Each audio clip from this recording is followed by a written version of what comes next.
আল্লাহ তাআলা তার নবীকে হেদায়েত দিয়ে পাঠিয়েছেন। হেদায়েত দিয়ে আল্লাহ তাআলা তার নবীকে পাঠিয়ে কি বলেছেন শুনেন, মাইয়ুতির রাসূলা ফাকাদ আতা আল্লাহ। আচ্ছা বলেন আমাদের রব কে? আল্লাহ। আচ্ছা জোরে বলেন না আল্লাহ না। আমাদের রব কে? আল্লাহ। দেখেন রব কাকে বলে আমি সংক্ষিপ্ত পরিচয় দিই।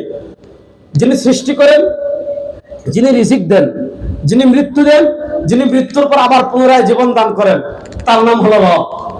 আমাদেরকে সৃষ্টি করেছেন আল্লাহ, আমাদেরকে রিজিক দেন আল্লাহ, আমাদেরকে মৃত্যু দিবেন আল্লাহ, আমাদেরকে মৃত্যুর পর আবার পুনরায় সৃষ্টি করবেন আল্লাহ। আল্লাহ তাআলা পবিত্র কোরআনে নিজে তার পরিচয় তুলে ধরেছেন।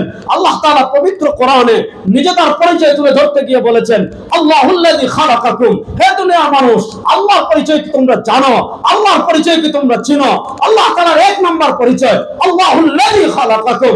তোমরা কেউ দুনিয়াতে ছিল না, তোমার বাবা ছিল না, দাদা ছিল না, তোমার 14 গোষ্ঠী কেউ ছিল না। আল্লাহ তাআলা নিজে তার পরিচয় তুলে ধরতে গিয়ে বলেন, আল্লাহুল্লাযী খালাকাকুম। আল্লাহ এক নাম্বার পরিচয়, আল্লাহ সৃষ্টি করেছেন। আল্লাহ 2 নাম্বার পরিচয়, সুম্মা রাযাকাকুম। আল্লাহ তাআলা তোমাদেরকে রিজিক দেন। আল্লাহ 3 নাম্বার পরিচয়, সুম্মা ইউমীতুকুম। আল্লাহ তোমাদেরকে মৃত্যু দিবেন। আল্লাহ 4 নাম্বার পরিচয়, সুম্মা ইউহয়ীকুম। মৃত্যুর পর আবার তোমাদেরকে সৃষ্টি করবেন আল্লাহ। এজন্য আমরা বিশ্বাস করি আমাদেরকে সৃষ্টি করেছেন আল্লাহ, আমাদেরকে রিজিক দেন আল্লাহ, আমাদেরকে মৃত্যু দিবেন আল্লাহ, আমাদেরকে মৃত্যুর পরে আবার পুনরায় সৃষ্টি করবেন আল্লাহ। এজন্য আমরা বলি মূর্তি আমাদের রব হতে পারে না, চন্দ্র আমাদের রব হতে পারে না, সূর্য আমাদের রব হতে পারে না, তারা আমাদের রব হতে পারে না, নেতা আমাদের রব হতে পারে না, নেত্রী আমাদের রব হতে পারে না, ভারত আমাদের রব হতে পারে না, আমেরিকা আমাদের রব হতে পারে না। আমরা বিশ্বাস করি আমাদের রব একমাত্র কে? আল্লাহ। বলেন আমাদের রব একমাত্র কে? আল্লাহ। তাহলে আমাদের রব একমাত্র কে? আল্লাহ। আল্লাহ। এবার মূল কথাটা ভালো করে বুঝবেন। আমরা স্বীকার করি আসমানের মালিক কে? আল্লাহ। জোরে বলেন আল্লাহ। আসমান সৃষ্টি করেছেন কে? আল্লাহ। জমিন সৃষ্টি করেছেন কে? আল্লাহ। এবার বলেন আসমানের মালিক আল্লাহ, জমিনের মালিক আল্লাহ, চন্দ্রের মালিক আল্লাহ, সৃষ্টি করলেন আল্লাহ, রিজিক দিলেন আল্লাহ, মৃত্যু দিবেন আল্লাহ, মৃত্যুর পরে পুনরায় সৃষ্টি করবেন আল্লাহ। তাহলে বলেন সার্বভৌমত্বের মালিক কার বাপ? জোরে বলেন কারণ নেতা, কারণ নেত্রী? সার্বভৌমত্বের মালিক কে? যুবকরা উচ্চস্বরে বলেন সার্বভৌমত্বের মালিক কে? বলেন আসমানের মালিক যদি আল্লাহ হন, জমিনের মালিক যদি আল্লাহ হন, সার্বভৌমত্বের মালিক যদি আল্লাহ হন, এই আল্লাহর জমিনে, আল্লাহর আসমানের নিচে কারো বাপের আইন চলতে পারে না, কারো নেতার আইন চলতে পারে না, কারো নেত্রীর আইন চলতে পারে না। যে আল্লাহ আসমান সৃষ্টি করেছেন, যে আল্লাহ জমিন সৃষ্টি করেছেন, আল্লাহ জমিন একমাত্র আল্লাহ আইন চলবে, আল্লাহর আইন চলতে পারে না। কথা ভালো করে বুঝবেন, খুব সহজ করে আমি বোঝানোর চেষ্টা করতেছি। আল্লাহ তাআলা তার নবী করিম সাল্লাল্লাহু আলাইহি ওয়াসাল্লামকে পাঠালেন এবং আমরা স্বীকার করলাম সবাই এক বাক্যে যে আমাদেরকে সৃষ্টি করেছেন কে? আল্লাহ। আল্লাহকে দেখছেন কে? কে হাত তুলেন তো দেখি। দুনিয়ার চর্মচক্ষু দিয়ে আল্লাহকে দেখা সম্ভব? বলেন না, দুনিয়ার চর্মচক্ষু দিয়ে আল্লাহকে দেখা সম্ভব? প্রশ্ন হলো আপনি স্বীকার করলেন রব আল্লাহ, আপনি স্বীকার করলেন সৃষ্টিকর্তা আল্লাহ। এবার যেহেতু আপনি রব আল্লাহকে স্বীকার করেছেন, এবার আল্লাহর বিধানাবলী আপনাকে মানতে হবে, আল্লাহর আদেশ আপনাকে মানতে হবে, আল্লাহর নিষেধ আপনাকে মানতে হবে। প্রশ্ন হলো আপনি তো আল্লাহকে চোখ দিয়ে দেখেন নাই, আপনি আল্লাহর কথা শুনেন নাই, আল্লাহ জিবরিল আপনার কাছে পাঠান নাই। এবার প্রশ্ন হলো আপনি আল্লাহকে মানবেন কেমনে? যেমন খাওয়ার ক্ষেত্রে আপনি আল্লাহকে মানতে চাচ্ছেন, আল্লাহ তো ভাত খান না। পোশাকের ক্ষেত্রে আপনি আল্লাহকে মানতে চাচ্ছেন, আল্লাহ তো পোশাক পরেন না। রাজনীতি করার ক্ষেত্রে আপনি আল্লাহর বিধান মানতে চাচ্ছেন, আল্লাহ তো রাজনীতি করেন না। ব্যবসার ক্ষেত্রে আপনি আল্লাহর বিধান মানতে চাচ্ছেন, আল্লাহ তো ব্যবসা করেন না। বিয়ে শাদীর ক্ষেত্রে আপনি আল্লাহর বিধান মানতে চাচ্ছেন, আল্লাহ তো বিয়ে শাদী করেন না। জীবনের নানা ক্ষেত্রে আপনি আল্লাহর বিধান মানতে চাচ্ছেন, কিন্তু প্রশ্ন হলো আপনি যেটা করতে চাচ্ছেন আল্লাহ তো এটা করেন না। তাহলে আপনি আল্লাহর আনুগত্য কেমনে করবেন? আল্লাহকে না দেখে, আল্লাহর কথা না শুনে, আল্লাহর বার্তা আপনার কাছে সরাসরি না এসে আপনি আল্লাহর আনুগত্য কিভাবে করবেন? আপনি আল্লাহর আনুগত্য কেমনে করবেন? কোন পদ্ধতিতে আপনি আল্লাহর আনুগত্য করবেন? কিভাবে আপনি আল্লাহর আনুগত্য করবেন? আল্লাহ কোরআনকে জিজ্ঞাসা করেন, আল্লাহ কোরআন জবাব দেবে। কোরআনকে জিজ্ঞাসা করো, ও কোরআন তুমি তো আল্লাহর বই, তুমি তো আল্লাহর কিতাব, তুমি তো আল্লাহর বার্তা, তুমি বলো যে আল্লাহর পক্ষ থেকে এসেছো, তুমি বলো সে আল্লাহ আনুগত্য আমি কেমনে করব? কোরআন জবাব দিবে মাইয়াতির রাসূল ফাকাত আতা আল্লাহ। শোনো, তারা মুস্তাফা মুস্তাফার আনুগত্য করবে, যারা কামলিওয়ালার আনুগত্য করবে, যারা চুলালের বাচ্চার আনুগত্য করবে, যারা সরওয়ার দু আলমের আনুগত্য করবে। সরওয়ার দু আলমের আনুগত্য করার অর্থ হলো, মুস্তাফা আনুগত্য করার অর্থ হলো, কামলিওয়ালার আনুগত্য করার অর্থ হলো, সরওয়ার দু আলম তাজদার মদিনা জনাবে মুহাম্মদুর রাসূলুল্লাহ, জনাবে মুহাম্মদুর রাসূলুল্লাহ সাল্লাল্লাহু আলাইহি ওয়াসাল্লামের আনুগত্য করার অর্থ হলো কার আনুগত্য করা? বলেন না, নবী করিম সাল্লাল্লাহু আলাইহি ওয়াসাল্লামের আনুগত্য করার অর্থ হলো কার আনুগত্য করা? এবার পেশটা বুঝেন, আল্লাহ তাআলা কোরআনে এটা বলেন নেই, খুব ভালো করে বুঝবেন।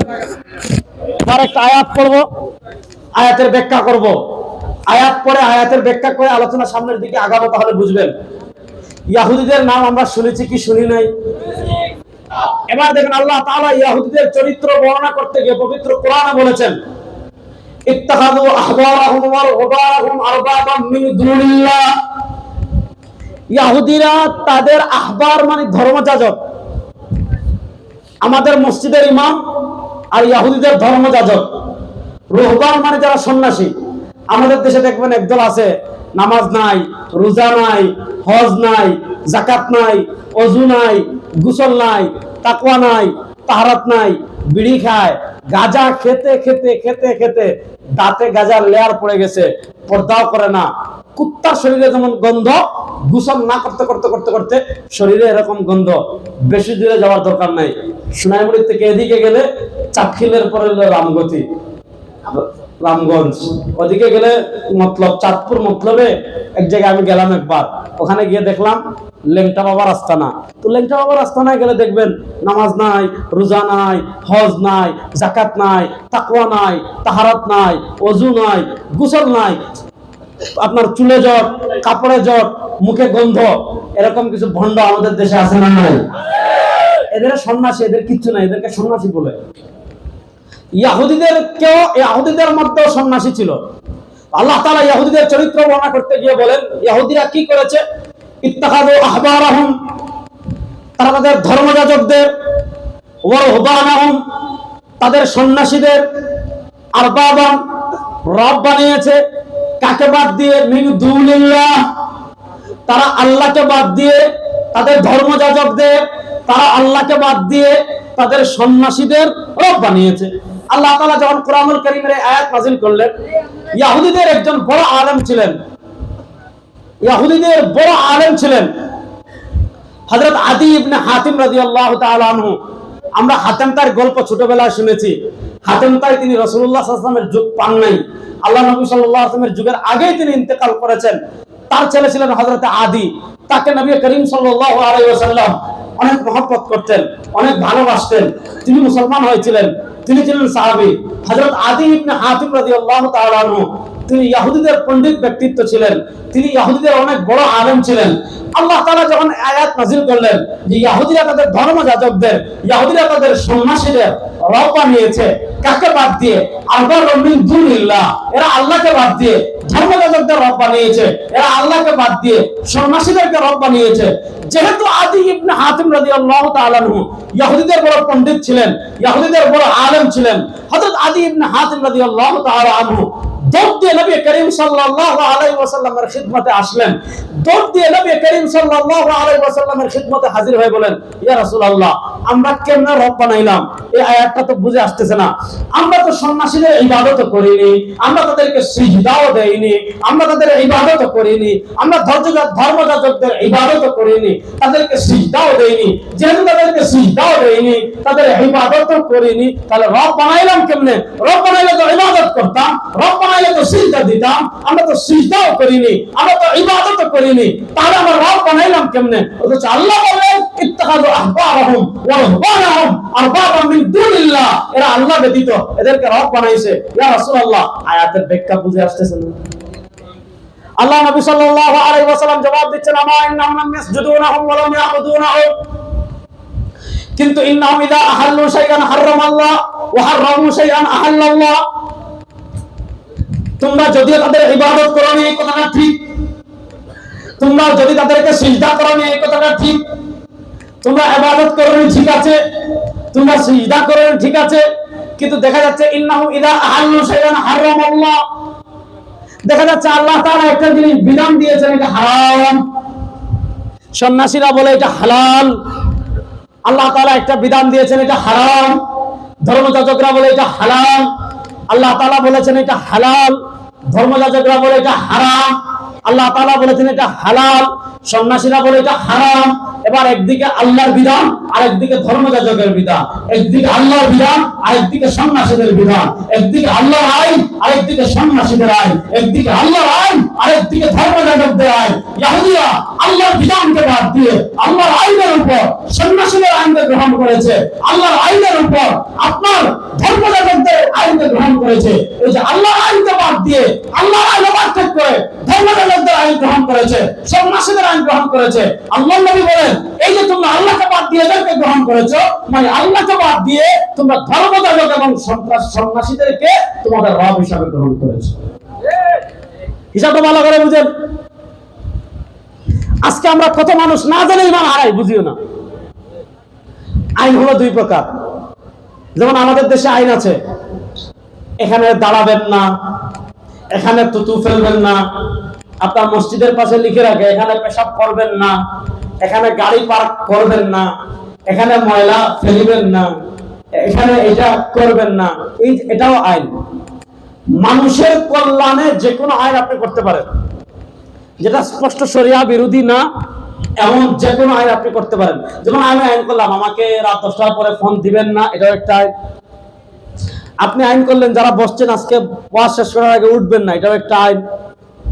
আপনারা আইন করলেন সিলেটি কোনো মানুষ নোয়াখালীতে প্রবেশ করতে পারবে না, এটাও একটা আইন। অথবা আমরা আইন করলাম নোয়াখালী কোনো মানুষ সিলেটে প্রবেশ করতে পারবে না, এটাও একটা আইন। এগুলা কোরআন সুন্নাহর সাথে সাংঘর্ষিক নাই, মানুষের কল্যাণে যে কোনো আইন করতে পারবেন। কিন্তু যে আইন আল্লাহ কোরআনে দিয়ে দিয়েছেন, মনোযোগ, যে আইন আল্লাহ কোরআনে দিয়ে দিয়েছেন, শেখ হাসিনা আইন পরিবর্তন করতে পারবে না, মুজিব পারবে না, শহীদ জিয়াও পারবেন না, খালেদা জিয়াও পারবেন না, তারেক জিয়াও পারবেন না। যে আইন আল্লাহ কোরআনে দিয়ে দিয়েছেন, আল্লাহ কোরআনের আইন পরিবর্তন করার অধিকার দুনিয়ার কোনো মানুষের না। কথাটা বুঝতে পারতেছেন? আল্লাহ আইন দিয়েছেন, আপনার বুঝে ধরুক আর না ধরুক, আপনি মানেন না, আপনার বুঝে আসুক আর না আসুক, সবার উপরে আল্লাহর আইন। আল্লাহর আইন পরিবর্তন করার কোন সাহস দুনিয়ার কেউ করতে পারবে না। আল্লাহর আইন নিয়ে কেউ যদি সামান্য সন্দেহ করে, তার ঈমান থাকবে। যেমন আমি একটা জহদ বুঝাই, আমাদের দেশের বয়স 54 বছর হয়েছে। যুবকরা এই ওয়াজ আপনাদেরকে করছি, ভালো করে বুঝেন। বাংলাদেশের বয়স 54 বছর। এই 54 বছরে অনেক রাজা বাদশা আমরা দেখেছি, অনেক পরিবর্তন।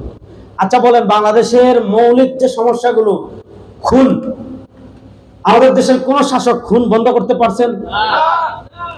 বলেন। বাংলাদেশের মৌলিক সমস্যা দুইটা, একটা হলো অনিয়ম আর একটা হলো দুর্নীতি।